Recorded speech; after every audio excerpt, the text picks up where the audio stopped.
question that they keep facing is, why are you guys so opposed to the religious scholars? It seems like you guys have some hidden hands or forces behind you that are trying to discredit the scholars in order to accomplish some sort of evil agenda, right? And I think that's a fair question. They say, why do you guys have all this hatred in your hearts against the scholars? And the answer is very simple. It's because we consider that all the evil that's taking place in the world today, the source of it are these scholars. We charge these scholars with every single sin that's taking place right now on the planet. We charge them for all of the catastrophes, the humanitarian crises that are taking place on the planet. We consider the scholars of misguidance to be the greatest impurity that walks on the face of the earth. And the reason why is because they're the stones that Jesus spoke about that prop themselves in the middle of the stream, and they don't drink any of the water, nor do they allow the water to flow through to those who want to drink. They are the greater antichrists, right, in the region that claim to be the spokespersons for Muhammad and the family of Muhammad, yet they have no authority and they don't represent them in any sort of way. They are the ones that encourage the people to turn away from Muhammad and the family of Muhammad, and they issue fatwas telling the people that they must obey the tyrannical leaders in the region, that they must participate in elections to elect and place into power people that were not appointed by Allah subhanahu wa ta'ala. They change the entirety of religion. They promote evil. They promote vice.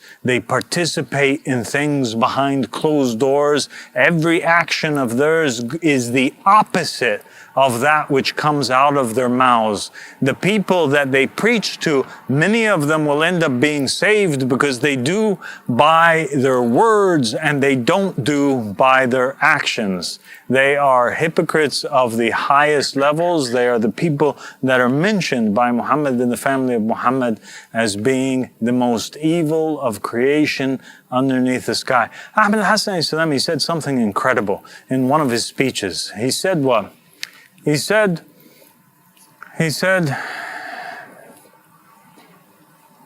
that you should ask Muhammad and the family of Muhammad what they said about the scholars of the end times before you ask the scholars of the end times about Muhammad and the family of Muhammad.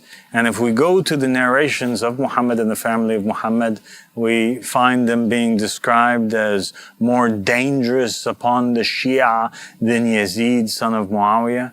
We find them being described as more dangerous upon the believers than the Dajjal. And it doesn't take a genius to witness and see how much corruption they are behind these days. The person who curses them gets close to Allah subhanahu wa ta'ala. The person who declares themselves innocent of them becomes more beloved by Allah and His messengers. There's no deed in this day and age that is more beloved to God than to expose these false hypocrites whom are actually demons in the flesh. The Prophet Muhammad sallallahu alaihi wasallam, he said that the shayateen are of two kinds. One kind is a type which is jinn, right? And another type of shayateen are the shayateen of al-ins.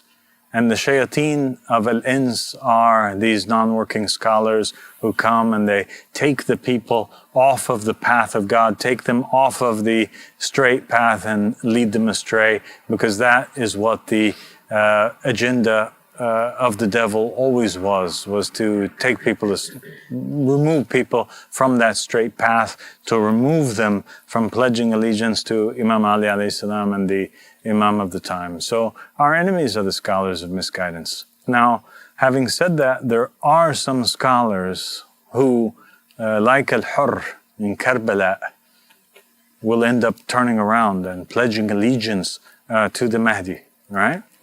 But the majority of them are the sworn enemies of the Mehdi. And they're the ones, by the way, who issued the fatwas against Ahmad al-Hassan and declared him to be a heretic. And they're the ones that said that his blood was halal.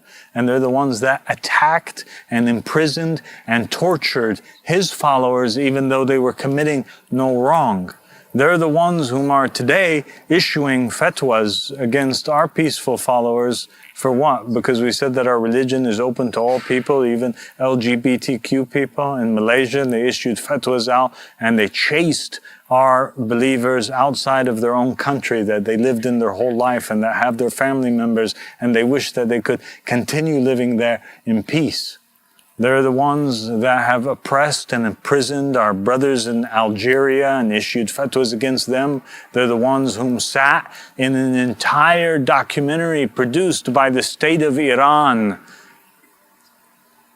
which was basically a slander and a hit piece against me and against Ahmad al-Hassan and against all of you. For what? What did we do?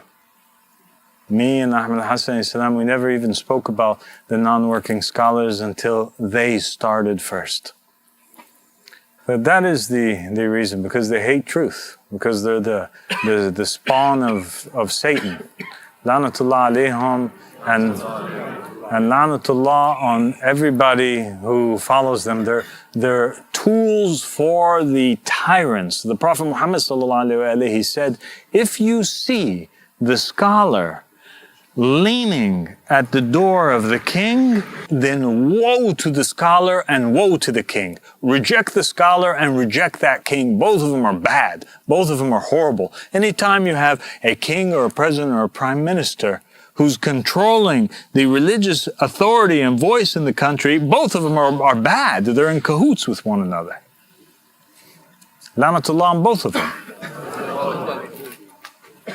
He said, but if you see a king at the door of the religious leader, the king's the one who's going to the priest or to the pope or to the messenger, asking for his, what is it that I should do? How can God be pleased with me? Then accept that king and accept that scholar.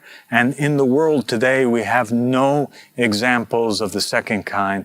We have no worldly king or priest or prime minister, president or prime minister who is at the door of any sort of priest or imam or rabbi, yet we find all of the rabbis and all of the priests and preachers and all of the imams and sheikhs of misguidance, they are all employed by the state, employed by the government, tooting the horn, right? And drumming the drums for who? For the fake government that's in power.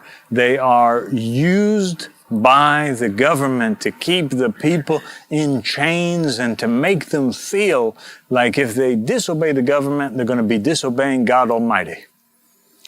And that is the greatest deception that the devil did, because if it wasn't for them, the people would have rebelled a long time ago against Yazid, and they would have rebelled a long time ago against many of the tyrants that are in the world today would have never had a chance at power if it wasn't for these non-working scholars. So that's the reason, that's our problem that we have with them.